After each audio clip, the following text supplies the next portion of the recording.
up a seat at the bar to join us for another episode of McAnally's Pubcast, a podcast exploring the fun and fantastical mind of Jim Butcher's The Dresden Files series.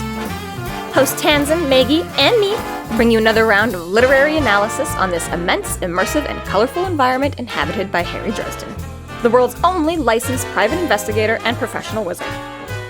Join an active and engaged community of new and die-hard dedicated fans focused on the fabulous themes, theories, characters, context, lore, and more. This is McAnally's Dresden Files Pubcast by Free Flow Rambling. Conjure by it at your own risk.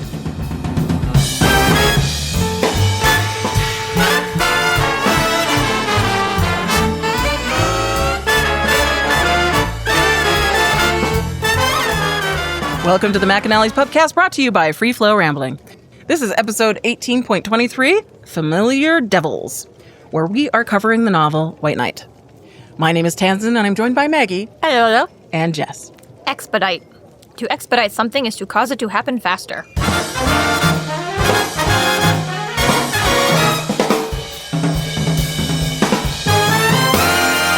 Thank you to our Patreon subscribers for your generous support. It's people like you who help us to do what we do. If you're not yet a Patreon subscriber, sign up today and get a fuck ton of bonus content, kick-ass merch, behind-the-scenes outtakes, and more. Sign up today at www.patreon.com/freeflowrambling.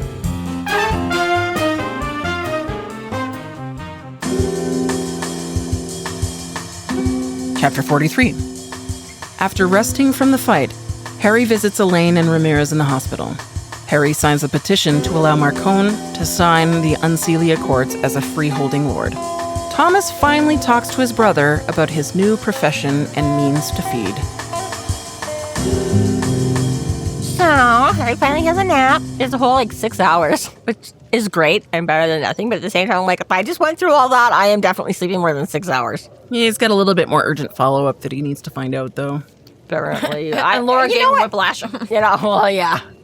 Which is honestly not surprising, but also, really funny. Just picking them up and running around like a rag doll. It's like, I guess that probably would be, I don't know. I remember the last time I've seen Tiger Bomb. I was like, oh, Tiger Bomb. That shit's been a while. But it definitely doesn't seem to have the little tin common of it, popular. right? Yeah. I think it's still... Well, but you're right. There was a time. Well, it's not as Everyone in had fad. Zambuk. Yeah. For a while, everybody and used it for everything. And it's not sort of a household name quite the same way it used to be. But Now you get to play that song, You're Old, again. Shut up, Chancer. I mean, that stuff worked, but it stung. Whew, and it stunk. Apparently how Harry feels about it. But yes, I like how Molly went and she's like, oh, this looks bad. I'm going to get Mom's first aid patch-up dad kit. Caretaker. She is. I was going to say, for all she, grumbles about her mother and how overbearing and da-da-da-da, Molly is such her mother in so many ways. Yeah. And again, just, has that. Yeah, I like how boring Molly's night was. I know. Waited Isn't an hour, picked you up. fantastic? Harry's like, wait, what? Did you? He's like, I did this, and I did this, and I did this, and I did this, and everything. She's like, it was about an hour, and then the dog mouse started. What would he have done, though, if I was scared and I puked a lot. had left through the gate? If he Would he have then had to double back to the Wraith House to get Molly and be like, all right, now we can go home? He would have been able to whistle, call Mouse, and Mouse would have been like, home, or they would have had to fucking phone her or send somebody there to exactly let her know to leave. And left her there all alone with fleeing vampires. I guess Mouse in the car to protect her, so Mouse wasn't letting them in the car. But other than that, exactly. That's funny. She just would have been sitting outside there waiting to. That was or some renegade ghouls that are like, yeah, right. You know what? I don't feel like doing this shit. I want to see what else is out here. Gotta be a good veil, Molly. Fuck you, Harry. Well, that's true too. She was super veiled, so other than getting accidentally stomped on by an 8-foot tall ghoul that didn't know she was sitting there. That's got to take a lot of effort to be veiled like that as effectively as she does with the vehicle and a dog. That's why Harry said for she's an good. hour. That's why a full hour. Yeah, exactly that. It comes. He's like, I couldn't, but comes more easily to her, and the fact that she can actually and because like he said, even covering the whole existence of the car. He's like That she was even accommodating for dust Like, that's bonkers. Like, he can barely hide himself, let alone exactly the fact that the exhaust and the everything that was moving in and around. That's why she sent them away. She's like, go away. Get the fuck out, you're ruining. We're not compensating for any more stuff. But that's like a real subtle nod to just to like how... Molly's powerful. That's the problem. That's why Harry has to clamp down on her. That was the whole bead thing. She needs to understand her power before go jump into our Discord and see how much everyone disagrees with us. Actually, they all thought the bead thing was stupid too. No, they were like, they all got the lesson. They thought we were dumb for not getting it and agreeing with it. I want to say you, because did I not agree with they meant lesson? you too. I don't know. I gotta go and double check that. They were like, Maggie, you're dumb. I tried to tell her. I don't know. So it must be nice having an apprentice that'll just take care of you, though, too. Like, well, she and for free. Oh, well, that's the thing. Muscle Relaxes, Tiger Balm, herbal tea for Shiro that Dad swears She's by. like, Harry, I drugged you. And he's like, Padawan, I'm doubling your pay. You don't pay me. I guess it's not so free because, that whole doom of Damocles over their heads. There is, but it was actually really cute because, yesterday, the kid was, I don't know, begging me for something, help with something, and I was like, patience, because I had to, kind of double back to... It was so, because again, I was only half paying attention. I was like, patience, I gotta. And then she was like, she's like, I thought you were going to say patience, young Padawan. I'm like, Yep, that's usually what follows. Yep. I was like, oh, well, thank you. So it is nice that Harry does ask Molly just how much information does she want to know. Oh, you're not going to tell me? I'll tell you. You might not want. That's a lot more credence and kudos that he was not giving people even 3 books ago. Oh, yeah. Kim Delaney might still be alive. This book, Ramirez. It's a work in progress. 5 minutes ago, yes. But I like it on both their parts. The fact that Harry is willing to share and the fact that Molly's like, maybe I shouldn't know everything yet. Yes. Yeah, a little bit of growth and maturity. And again, I guess slightly different. It's funny what you say about Ramirez, but again, right? He isn't the one that is trained and reared, right? He has all his own biases and influences or whatever, right? Where at least Harry is like, now you want my apprentice, you want my trainee. I can, right? But yeah, it is that whole moment again, just of Molly being like, maybe just tell me what you think. And Harry's like, good choice. Now when you leave out a bunch of critical information, sort of. He pretty much tells her everything with the exception of Lash, Cowl, and the Outsider. Yeah. Influence. Which, filling all the holes some might say might be some critical information, but yes, obviously, yes. Age appropriate, whatever you want to say, right? Yeah, just because she doesnn't need to know it all and tells her. I said he'll have to work on his pizza. And there's the payoff to that. By the way, because I just freed a bunch more, I'm going to have a whole bunch of other people that are like, I didn't even catch that it was in his name the first time. I missed that. It was just free the little people. I missed that. Yeah, which is easy because they don't make a big deal of it in the moment. He's like, just release my name. And it's just funny because he gives away everyone else's secrets constantly, but his own secrets, he's like, I'm not telling anyone that I buy them with pizza, okay? Because he could have asked Laura too for I don't know, $1,000 in Pizza Hut gift cards or something like that. Right? That would have given away too much. But he's like, but Laura, we have a deal, right? Oh yeah, right, Mr. Wraith. But Laura, yeah. But yeah, don't give away your own pizza secrets, Harry. Well, it is because even just in and of itself, right? Releasing them in his name is already we trapped you, but now Harry says we have to let you go. So we're letting you go. Mm-hmm. And then they're going to get rewarded on the other end of it as well. Well, the reward is not being released. The reward is pizza for life. It's somewhat being released because they wouldn't get pizza for life if they weren't. But yeah, exactly right. As far as Laura can tell, exactly. That's I get to live and I get pizza? Harry says I have to let you go. Laura doing the whole, they were trespassing. It's basically birds on your property. It's not they were trespassing, but she's like, technically speaking, they're conscientious beings and they were on my property. But I'm like, Burley, it's like having fucking birds and bugs on your property. The little people are fucking everywhere. Oh, it's like poaching laws or whatever. If you can't, I don't know if that's real anywhere in the world. It used to was, but honestly, I just recently, one I hadn't read before, Roald Dahl's Danny, Champion of the World. And that's the thing, anyways, they're talking about poaching or whatever, and they're like, well, we can't go take them off. But they're like, if the birds flew out of their land area and came and sat, then they would be like our birds. They can't, there's no law over, like the animals or whatever. If the animals, so it's kind of like that. It's like, well, technically they came onto our land, so technically we can exterminate all of these, but, but yeah. Anywho. Okay, so Murphy then shows up and does do her whole, now you give me the information that I don't know. It's very fun, He's just like, okay, Molly, what do you not know? Okay, Murphy, what do you not know? Okay, Ramirez, what do you not know? Okay, Elaine, what do you not know? I'll fill in the blanks for everybody. It's a neat way to sort of let the reader know by using all of these different characters in on things. Yeah. So we're assuming Magical's the one who tried to blow up the car. Maybe. Life's a mystery. I don't know. There could technically be 40 other people that might have done it, but it seems likely. So unless that serves a point to pay off later, either it was Magical or we may be surprised yet. So Hendricks is also in the hospital. Dude took a beating, apparently. Ramirez in the hospital, got stabbed, if you don't remember. Yeah, and the leg and the gut. I think that constitutes... How did you get Marcone to agree to come and do this fight? And this is where we find out that, Harry agreed to make him a signatory of the Accords, which is crazy. Oh, holy shit, what? Holy fuck. Now, okay, Harry does do a quick explanation. He's like, of course, there's tons, there's Vaterung, and there's a couple dragons, and there's, So he's like, so it's not unprecedented. And all he needs he just needs somebody to back on. 3 people have to say, yes, I agreed to be one of those 3 people. Again, good luck finding the other 2. That's obviously going to be easy as fuck. But I do think it's a little bit more of Harry being like, they already hate me. Sure, let me just go. And more of the point of Harry being like, oh, yeah, sure, I'm part of the council. But I just do whatever the fuck I want. I don't have to ask for permission to do anything. I don't have to sign on as a White Council, even though I'm part of the White Council and not a freestanding lord myself. I can just sign on as Harry Dresden. It's like, sure, fine, whatever. Oh, good point. Do whatever you want, bro.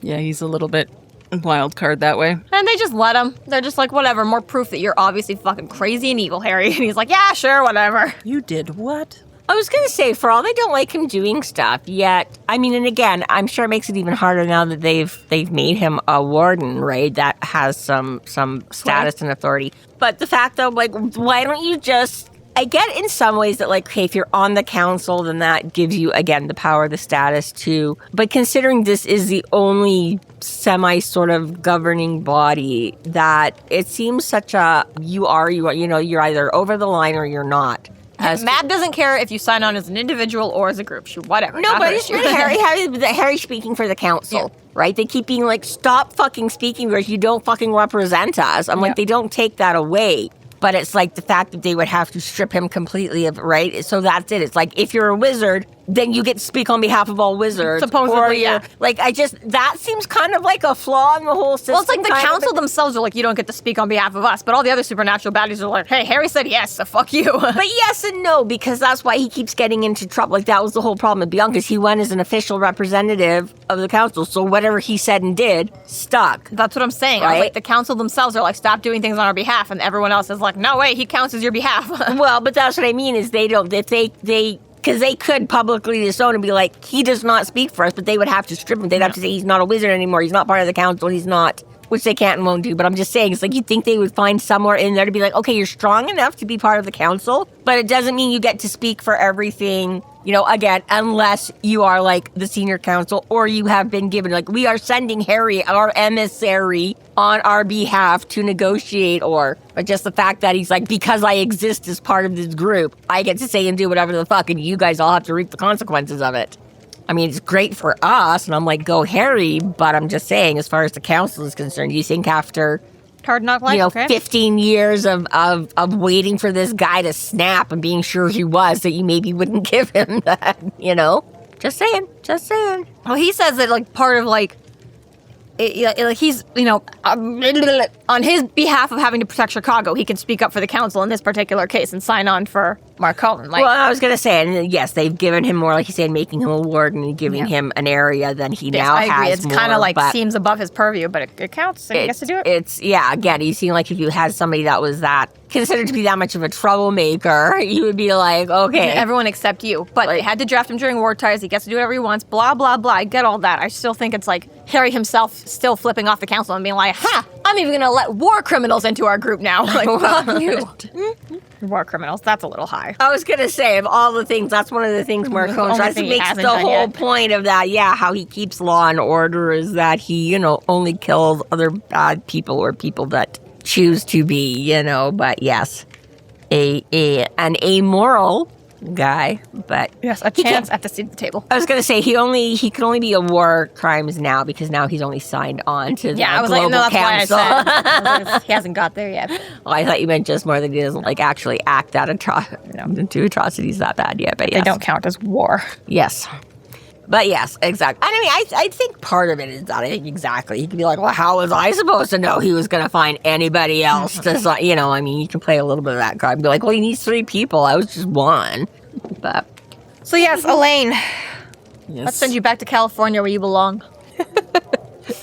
She's already got her tail tucked between her legs and she's off to... Gotta go. She does make a good point of why she shouldn't stay in the hospital, though. She's like, convenient. don't want to have a nightmare and Yeah. end up... Which Harry Flatlining has somebody. used himself a number of times, whether it's staying in the hospital or walking through the hospital or Sounds like it's pretty commonplace because for even like Ramirez. has they're coming for him in the morning kind of thing to And get it him makes out sense as well. because, like you say, just the basic magical force field around you is, like I said, these are all powerful people, right? These aren't the Anna Ashes and the Abbeys, right? So yeah, it makes sense that any one of them. It's like, well, you're super weak and like battered. Well, hopefully, but yeah, the second you start to get any of your energy back, it's just Yeah, so it's embarrassing to have forgotten events of this book when some major things happen right here at the end, especially. Yep. Because holy shit, where are we gonna do with all this money that we got from Lara? Paranet. Is that so cool? So yeah, pay back whoever they could and would find, but obviously people that had no Dependents dependents or whatever, and they're like, well, we got something with that. Let's start our own charity fund. Isn't that cool? And it is. This was a cool moment too. And again, as you go on, you forget sometimes about like, oh yeah, that didn't start until then. And it's a cross right now with how far we're getting between being like, oh, it's been around since then, and also it didn't happen until then. It's like both so early and so late when you know it exists. But yeah. Yes, a super cool idea of let's have some kind of a network to group all these people together. So next time they have somewhere to go. That So smart. Yeah, so smart and so cool. And Anna would have liked that. Anna would have liked that. That part I don't like because you don't know that. You barely knew her. Except that Anna was trying to save a bunch of people. So in the spirit of this saving a bunch of people, I guess we can safely assume. But yeah, be giving these people all like the kind of purpose and whatever to go, right? Again, they are the magical have-nots, but now again, right? They got to be protected too. Strength in clearly numbers. They need to be They protected. clearly need to be protected, but I mean, this is a chance for them to do something about it to help themselves and to help each other and stuff like that too, right? Be like, yeah, individually on our own, maybe we're not so much, but exactly, you give us a resource to put us all together and, empowering them more than they were themselves and for each other. So next, Harry visits Ramirez, and Ramirez asks for the truth. All right, start talking, bud. Dude, come on. Fucking Molly knows more than I do, man. A, what happened? Did Cal get away? And B, why the fuck are you friends with all these goddamn monsters? Right? Yeah, interesting. You were so buddy-buddy with Laura and Thomas. You were so buddy-buddy with Marcone. Dude. Somebody was paying attention. Yeah. Somebody else. Like, it's not like that, Carlos. Honest. I swear I'm only angry at you right now because of the thing in my head, not because I hate the council. But wait, no, he isn't. Yeah, Ramirez is a pretty smart cookie because he pretty much calls out every single thing that Harry's already been doing and suspected. And he's like, see, I already know. Just fucking tell me. Yeah, you're not hiding it as good as you think you are. Like, and even this, like, it makes sense, but it's also a little bit of an ooh when Ramirez is like, we need to talk. Like, we need to talk about trust. Harry's like, oh, of course you don't trust me. Nobody trusts me. Fine, I'll fucking leave. I'm gonna ding the bongo. Okay, drama queen. And then he's like, I meant you don't trust me. And he's like, okay, yeah. And then it's about time somebody calls him a drama queen. I've been calling him a drama queen in the last few books. right, Morgan and you. So yeah, so they figure out. But then he says, he's like, and this is just an aside to specifically that, where he's like, oh, you don't like me, I'm gonna leave. And then he's like, I sat with him for the rest of the night until senior council member listens to and arrived with his team of medical types before dawn the next morning. You don't leave an injured friend all alone.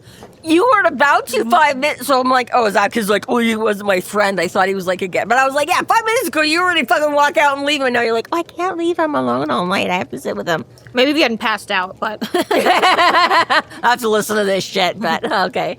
But yes, they do have a talk. And he discovers that, yeah, Ramirez has also been picking up on some of these things. And Harry's not the only fucking one that can see what's going on in the world. He calls them the Black Hats. Well, I call them the Black Council. Ooh, yours is better. Right. So essentially, probably more than just these two are coming to conclusions that someone in the White Council can't be trusted. There's new people coming into play. They want to screw over everyone equally. Yep, everybody's getting... There's way too much top secret, highly classified, very important information just flying around and getting into everybody's hands. But you're willing to cut deals with vampires. That's still better than our people? Yeah, right? I think you might be able to find the traitor coming in from the other side. Which, again, is not sort of an angle I'm like, yeah, I guess fair enough. That's not just like know who your enemies are, but exactly see where their sources are coming from. But again, Ramirez showing what a good friend he is. He's like, I'm not going to rat you out to the Merlin. Yeah. He wouldn't listen to you for a second. Yeah. But and you should definitely not tell him. Or would think that, yeah, you're but I'm there behind for it you, all. buddy. Yeah. But yeah, I know. And again, even with this too, he's like, well, what about Marcone? He's like, I know Marcone is not like working with... How can you be sure? Because Marcone works for fucking nobody. Yeah. Marcone, which... Fair enough. And also fair to the point, whether or not you want Marcone to have a seat at the table, like, Marcone knows. He's in, and it's kind of the same point that Harry said, is like, he has a right to defend his people. Okay? He leveled up very fast, as soon as, right, because he still was only vague, because he knew enough to know about Harry in book 1. So he had to have some idea of the supernatural world before these guys got murdered, because he knew too much, right? But from there... Very right. He's like, okay, this shit is out there. I have now seen things enough to prove, and well, especially with that whole shroud thing that happened a few books ago too. Yeah, right. But like you say, like getting involved with Monarch Securities. He's like, now that I know this is there, I need to know everything about it to use it to my advantage if I can, to protect against it if I can't. And yeah, exactly right. So there's no pussyfooting around. There's no like, oh, I once saw something weird in an alley, so I think maybe. Well, and especially because of how much his life does blend into it. I mean, like, Tommy was exploded by a fucking... Tom, yep. Curse or whatever like that, right? The werewolf thing happened on his property. Yes. The Supernatural's finding Marcone, whether or not he wants to be involved, you know? That too, yeah, both, yes. More and more because he's getting more involved. But again, he's clever and he's financed. Yipper skipper. Speaking of Marcone, Harry pays him a visit. What? It's so weird to see him and Helen. I know, right? It was unsettling for me. I didn't like it. No. You don't go from like trying to kill to trying to... Apparently you do. There's a very fine line between kiss and kill. Fucking crazy people. It is. Kiss, kill, marry. This is too far. Even from her, like I can see it even from her getting again this twisted after so long of being in trauma and denial. But it's almost strange to me from Marcone. That Marcone is like, oh, okay. Interested, yeah, right? You wanna make out with the guy? Like, yeah, I just, right? Weird move. Since he has more inside information and knows more and blah, blah, blah, blah, blah, like it almost seems strange. Because, again, you're like, Helen is just traumatized and a little bit cuckoo, right? Like, she's been through shit. She's not altogether there in whatever way you want to deem that. But Marcone's supposedly it, right? What makes him good is that he doesn't fucking lie to himself and whatever, and right? So if he is as sane and level-headed and whatever, then you're like, why the fuck are you? Does this not make you feel weird? He's got needs and he can't have Harry, so...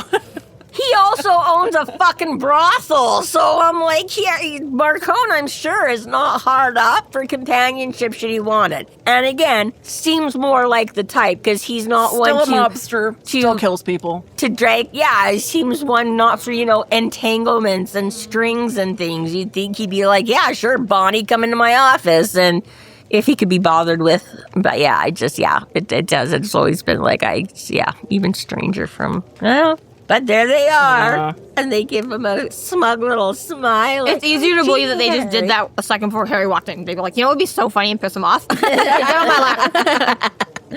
I was going to say, and despite him, like Marcone, like I say, doesn't know everybody that's coming in and out of his office anyways. And even he's like, Harry still has to go all the way upstairs and down the hall. He totally could have set it up.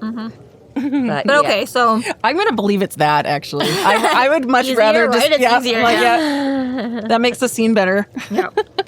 So goes over a little bit more of this whole Vargassi and what happened to the girl and why Marcone took that over and the background behind it. And ultimately, Harry and Marcone both agreed not to tell Helen because they're like, yeah, she probably can't handle that. Which I don't know that that's either of their choice to make. Well, Harry says as much. Harry's like, I don't think it's my choice, but I don't be the one who would tip her over the edge. But he still again, says, so. but he's like, but I'm like, fine, fair enough, whatever. Yeah. I mean, it'd be one thing if she was actually, like, coherent, but because she's not, it's... I was going to say... Yeah, the coma's still like And for that long, like, that's... Yeah. Well, yeah, we're like, 15 years or something like that. We figured on, like... Yeah, and in all fairness, it is a very touchy situation, and it is a very hard call to make. And quite frankly, if I was in Harry's shoes, I don't know that I'd want to be the one to make that. I'd be pissed off maybe having the knowledge and feeling like I was in a position that I should do something, but yeah, I'm really not sure that I would want to be the one to be like, so, by the way... He's like, I'll probably never see her again. Yeah, right. Crazy. But that's not the only thing they're there for.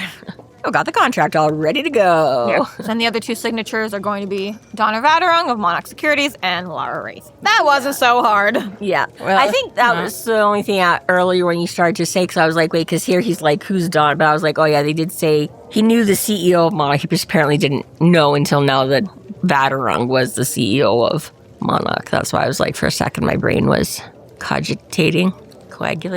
Now for the biggest... But it finally has a name. Now for the biggest plot twist of the whole book. To me, first time I read this, it wasn't clear to me that Lash was sacrificing herself. When she says, I'll tell you later, and she takes that mental hit, it's not clear that she's going to die from this. I don't remember for sure anymore. I feel like I took that, but honestly, it's been long enough now that I cannot remember 100% for sure if I caught the drift to where that was heading or not. To me, I just wasn't ready for it. So when they're staring at his left hand and it's gone, the mark is gone, I'm like, what the fuck? Well, yeah, like she fully erased her existence in him. She erased her connection, her I took that as like possession. Took away the actual Lashiel's influence away from him, like severed that. Well, that's what I mean. Like when Lash sacrificed herself to take that mental hit. Oh, I see. It fully killed her or whatever. Yeah, and that's the possession, the sign of the possession was gone, right? She just didn't realize that that's what she had done. She didn't realize she committed suicide in that moment, is what she's saying. I know this is the biggest plot twist. I think the next one, but okay, touche. But still very important. Trying to remember how Lash left. Yes. Like reading 12 Months in Battleground, I'm like, how the fuck did we get rid of Lash? Like, I don't remember what got rid of it. And in my head, I was like, was it in Changes when he started taking on new deals? It just kind of like threw out the old one. And I was like, I could not think to myself, like, what the fuck got rid of Lash? And then reading this one, I'm like, oh fuck. That's what it was. Lash got rid of Lash. And the one, in a technical sense, she left with a bang, but she kind of doesn't. She kind of bowed out very quietly. The end of Lash, it's like, oh my gosh, like Harry's building up in this story to using her more and more and more, and becoming more and more reliant on her. And then she's just gone. You're like, oh fuck, you solved that one so easily. But you're so solved it herself, really. But you're such an asshole. Here, let me take this super powerful thing that can give Harry lots of great uses. May can be like, you know what? Let's start working out a little independent relationship where I get to use you, but I'm not actually giving in. And we're really like, yeah, go Lash. She's so cool. She can do such cool stuff. Like, yoink. Yep. Now she's dead. Didn't even have time to tell you anything. Oops, yeah. Ugh. Fucking temptress, manipulative. Yeah. I'll tell you everything as soon as I get back from this. Yeah, it definitely was, though. It was a big hit. It was a very interesting moment. And this is where I was going to bring it up originally, and we kind of touched on it before, but where he was like, Lash. He's like, I gave you a name. I've given you a nickname. I've made you this all. And then, like I say, in that period up until then, we kept being like, Lashiel. Or I guess Lash. I was like, I'm not quite sure if you're just reiterating that. I think it's being annoying there. Being at home, or if there's some other... And yeah, and Bob trying to equate it to like, oh, you've lost a piece of your soul. And he's like, it happens all the time when you hug these people, when you have sex with those people, when you share a moment with these people. And like, it'll grow back. Yeah, weird. Okay. I was going to say, some of that for sure, you're like, okay, I get, because again, he's like, I expected some of that, but he's like, a piece of my soul is missing, and Bob's like, yeah, get over yourself, you. I sort of see that. That's come up before already, though, hasn't it? Like, where, like, It has been touched 'Cause on. I think it was like they touched on it with some of the psychic attacks. Yeah, well, that all- because like Kravos took that chunk out of Yeah. him too, a bit like a hole, and he's like, "Oh, you can repair and heal." You know, I mean, yeah, it's better if you get that piece of you back, but it's kind of like, I guess, a limb. If we can sew your finger back on, you'll heal up much better and quicker, but you will still heal regardless of whether that finger can be reattached or not. And but yes, there have been other instances where he's touched on bits of. It was quite a touching send off with him being able to with him playing a lament on the guitar. Yes, yeah. So it definitely was interesting. That whole little, and again, like, he's like, whatever, I don't care. And he's like, wait, Harry, are you crying? He's like, no. And you're like, oh, he did. But I mean, like you say, like it or not, good resource or not, you did have, right? I mean, like, you have that person living in your head for, you know what I mean? It would be like something like, yeah, a roommate you've had for a few years, but just suddenly, like, you know, even if you like clashed all the time or like, oh, I would just, emotionally More or less jarring talking to each other every day. every day, whether you liked it or not, like, exactly, No right? more hot showers. No, and yeah, exactly right. Just all, but so because, like you say, even if he wasn't, you know, using her mastermind powers, he soundboarded things and stuff like that before, right? Just a general, like, Even in sleep, his subconscious was talking to her every day. So it definitely, I remember it having an impact that way, whether or not that I sort of realized that was what had happened or not. I do remember that, yeah, kind of having that being like, but I mean, on the one hand, you're right, it's great because it was a horrible bad thing and could get him in so much trouble. And especially if anybody, you know, the council found out, wow. I mean, you're lucky in all that time Hard nobody to ever saw your hand and was like, that looks like a sigil. Good thing you had an excuse to wear a glove over it all this time and not like, yeah, all of those things you got very, very lucky with. And yes, I'm glad you've gotten out that way, that you no longer Like, literally the easiest out possible, honestly. Yeah, but at the same time, it is, you know, a loss of so many, you know, least of all, you know, a resource in that. But yeah, so many things. It was just kind of a crazy. It's like, well, no, you got to go back to do shit for yourself. Like, even that, right? It was like that was his hellfire. How much has he used that to amp up his spells and things, right? And now it's like, no, that's even that extra bit is gone. So don't worry, Ramirez. Even the calling Father Fort Hill to come and take it away from him, I'm like, couldn't you have also just done that, just not had the coin in your possession at all? Or was that still influence that was kind of making you keep it somewhat close by? So I'm like, even if you'd surrendered it to the church the whole time. He still could have just called it to himself, apparently. Well, but I'm he saying didn't know maybe he that. couldn't have. Maybe they could have kept that under, like, you know, holy wraps. Like, you can't call the church inside, you know, Yeah. desecrated land. Desecrated land? What's the opposite? Consecrated. Thank you. Desecrated. I like that. Woo! It's got to exist. Yes. Harry has desecrated a lot of ground. Yeah. Yes, interesting whether it, like you say, was that influence telling him, oh, you can't get rid of it, that he, or whether, I don't know, I think kind of viewed it to a certain degree that, again, keeping his options open, like he didn't want to necessarily, and like he buried it, but because otherwise he could have done that straight from the start. You're right, he could have given him the coin, he could have been like, fucking doing exorcisms on me, whatever, right? But whatever reasons he chose not to do anything about it even long before he knew, because that's what he did right off the bat, was bury the coin. But then he didn't get conscious of her until like 1 to 2 books later, depending. It was the end of book 5 and then the beginning of book 7. So whatever time frame you want to read that is, was Sheila, yeah, before he. So it's not even like he knew he had something to protect from it that way. But yeah. I think, well, yeah, she was just learning the ropes, really, biding her time until she knew him better to trick him, but... Obviously, but like yes. you say, why he didn't just, like you say, from when he first touched it, why he didn't immediately go to Fort Hill and be like... Because let's say that way, he didn't necessarily know he had a shadow in him, per se, other than he knew he had the mark right away, but... Anyways, Thomas. Trails his brother, because he's still keeping secrets after all that. And God damn it.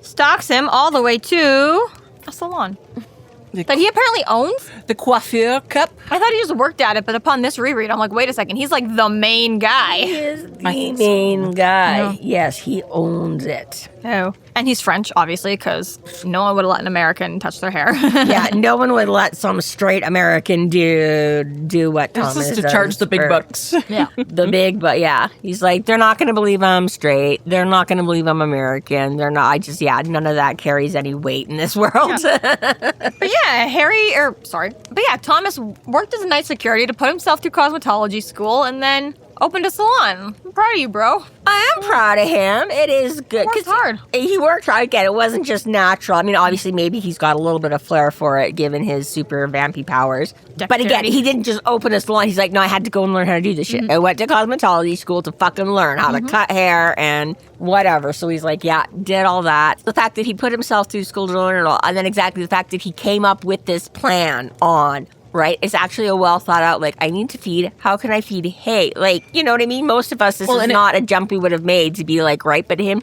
And it placates Harry's ideals, too. Well, yeah, but that's what I mean. Exactly. Thomas is like, I don't want to be a monster. I don't want to just feed indiscriminately. I don't want to kill people. Like, he's been trying to not do that since, like, before he met Harry and all of that, which is great. Now he's, in it more. Because, of course, with Harry, looking over his shoulder all the time, he's even more. But that was it, right? Like, he actually sat down and was like, how do I solve this problem? All right. And he's like, here's a way that I can both get fed and earn a living, because that had not been working out well for him. And, right, I just love that he put all this time and thought and effort and came up with this workable solution that, again, maybe isn't perfect, but, again, pretty because he's still going to be addicted. He's like, maybe not. But, again, oh, my God, they're addicted to getting their hair done all. Like, you know what I mean? Like, still way far below whatever years he was stripping off people otherwise, right? So, yeah, I'm like, kudos to you, Thomas, for a well thought out, thinking outside the box, right? This is not how... most of us would have, right? But again, I'm proud. You get to touch them. You get to be in. I mean, because honestly, in a lot of ways, ways, see with secrets and right. And it stops Harry from bragging on him too. Yeah, your priest, your bartender, and your hairdresser. These are like, And yeah, he's charging enough that he can afford this swanky apartment and get all his bills paid, and it's that too. Still doing better than you, Harry. You piece of shit. I was gonna say that's some of that extra sexy vampire, because you're right, he basically just became a no one to a name. Like he like literally, by his own words, has just graduated beauty school and already he is like the guy to go to. Harry's all like, I think it's skeezy to like charge clients for a swanky hotel and all this mileage and all this extra stuff, and Thomas is like, first of all, man, I'm gonna make you addicted to my haircuts. Secondly, this is America. This is how capitalism works, baby. Yeah. So, Harry, this is why you're a loser. You should be doing all of these things. Yep. So, yes. Not only do we find out that he is a hairdresser, but that he has been reaccepted back into House Wraith for his heroic deeds. Because now he just helped save a bunch of them, even though he also helped blow the place up. Which is still like Team Laura planning ahead. Exactly. That just gives her an excuse to be like, oh, no, he helped. Now we can keep those enemies closer. Yeah, exactly, right? Just, she was... But oh, ho, ho, Laura's not the only one, because Justine and Thomas are pulling their own scam. As if Laura doesn't know that Justine isn't, like, that she's already using her to, like... a flaky... carry messages to Harry, like, as if she doesn't know that she's not on the one hand, I like, agree. On the other hand, I think maybe she thinks that she's kind of, like, molded and raised Justine from this, like, broken shell now that she's, like, incapable of deception. Well, yeah, because you had, like, part of Papa Wraith's trouble was that, if you remember his bodyguards, Barbie and Ken, she's like, he basically just psychically, raped them, fed on them, whatever, to make them just malleable and whatever. And while she's not doing it the same way, I can see that Laura thinks that right, exactly, like, Justine was all but a vegetable. Laura has nursed her back to health. She's given her, like, right, that again, she could have that whole Stockholm Syndrome thing, whatever you want to look at it, that exactly molded to that, yes, Justine has some smarts and some talents and some brain cells, but that Laura is using them all for her purpose and benefit, that she might not give Justine enough credit to be operating on her own or outside and above, right? I don't know. Just after seeing, like, how she manipulated the whole other white, like, all, I was gonna all say, of the other stuff. It's fair. Like, it is also a little bit that, yeah, for Justine to be able to pull off that big of that, exactly like you say, if Laura trusts her at all that she wouldn't be aware of her being someone more capable. So yeah, I'm It's another flip-floppy on it too. I'm like, Harry and Marcone are using each other, and so are Laura and Justin. The three of them are like, oh, yeah, whatever works for each big ol' other. incestuous triangle of power, and yeah. So yeah, so as far as they know anyways, Laura does not know that Justine is collecting and conveying big time secrets from her side of the thing. She's just sharing what she's been told to share. Crazy. So yeah, all kinds of Whole new world now Whole for new Harry wo- Dresden. whole lot of big changes. Lots of changes. Yeah, we cement some alliances. We see behind the curtains on some of them. We see new ones being built and introduced. And and poor Thomas. Umas. And I get it. It's kind of a little bit of a sweet thing too, I guess, in the way that Thomas was kind of like embarrassed. Because on the one hand, you're like, you're kicking it, like, yeah. But at the same time, I'm like, I get, especially where you were struggling when you were with Harry, that I was like, you're going to go to beauty school. And but it is kind of creepy that Harry's like, no, man, I'm totally here for you. And I'm totally going to laugh my ass off at you. Oh, brothers. If I have to be your brother to support and help perpetuate this thing that everybody is going to assume I'm your guy and not your family, then Not nearly as nefarious as we all thought. I'm going to take my jabs where I can get them. So that concludes the book. That's it. Another one down. That's the fastest we've ever gotten through one of these books, like since like Stormfront and Full Moon. Hey. Yeah, 23 episodes to cover 43 chapters. Good job. So we're moving on to the Downtown, yes. Starting with Downtown, and then we're going to be running through a fucking long list of short stories and side stories. Probably be 2 episodes of Downtown, possibly 3 or 4, depending on how much we talk, which, knowing us, highly likely. anybody's guess. So Downtown is a graphic novel for those of you that do like to keep up with what we're reading next. Followed after that, it's going to go from It's My Birthday 2, which is out of Side Jobs. Then it's going to be another graphic novel, which is Wild Card. And then the really small vignette on Jim Butcher's website, Mike. And then we're into the Dogman graphic novel. And then Harriet, Oh. Harriet? Yes. which is also in Side Jobs. Yeah. And then finally we'll come on to Small Favor. So probably in about 2 months' time, we'll start with Small Favor, more or less. And then we might also throw in 1 or 2 fun things as well. That's a whole lot of stuff that I have never actually read and had the chance to forget. Yeah, this is actually brand new content. completely brand new. Totally Yeah, brand new for for me. Tanzan, yeah. And again, genuinely, I think most of the people who listen to this already know and have read most of that side and inner Side jobs content. and briefcases. But they're important to the story. They relate to the events of the book, so you got to read them with us, okay? There you go. So gotta. You hear that? Mm-hmm. You've been told. And if you want reference, we do actually have a list of the reading order that we do go through on our website. So you Chronological can find order. it there. It is mostly updated. Not quite. It's missing the last, 3 months of bullshit that's been added. But that's because I don't know how to fucking put that in way. We're probably going to do publication order when we get to that because 7 of them all happen at the exact same time. All right, good to know. Yeah. All right.